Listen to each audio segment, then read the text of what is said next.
अध्यक्ष महोदय ही दादागिरी झाली. अध्यक्ष महोदय ही दादागिरी झाली. आम्ही काय बोलायचं हे सांगू शकत नाही. ते मंत्री. नमस्कार, तुमच्या सर्वांचं स्वागत करतोय आपल्या चॅनलवर. सध्या विधानसभेचं अधिवेशन चालू आहे आणि या अधिवेशनामध्ये जे विरोधी पक्ष नेते असणारे किंवा विरोधी गटातील जे नेते आहेत ते तुफान फटकेबाजी करताना दिसतंय. याबाबत आपण कालच व्हिडिओ पाहिला विजय वडेट्टीवार यांचा. त्यांनी पार अजितदादा पवार व त्यासोबत देवेंद्र फडणवीस यांच्यावरती टीका टिप्पणी करत तुफान फटकेबाजी केली आणि त्यानंतर त्यांचा व्हिडिओ सोशल मीडियावरती अतिशय मोठ्या प्रमाणात व्हायरल झाला.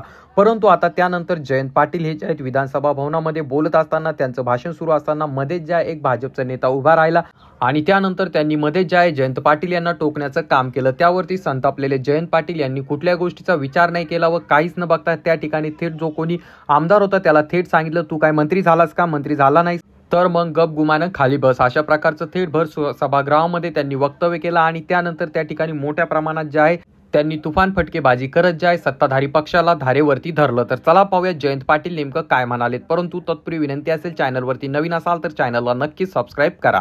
मी बसून ऐकतो, नंतर माझं भाषण होते ना. नाही ते मंत्री सांगतील ना, तुम्ही मंत्री झालं काय? तोच विषय आहे. तुम्ही मंत्री झाल्यासारखं बोलू नका, नाही तर तुम्हाला कधीच करणार नाहीत. अध्यक्ष महोदय ही दादागिरी झाली. आम्ही काय बोलायचं हे सांगू शकत नाही. सावरकरांना सावरकरांच्या सारखं वागू नका म्हणून सांगा. जरा बसा खाली.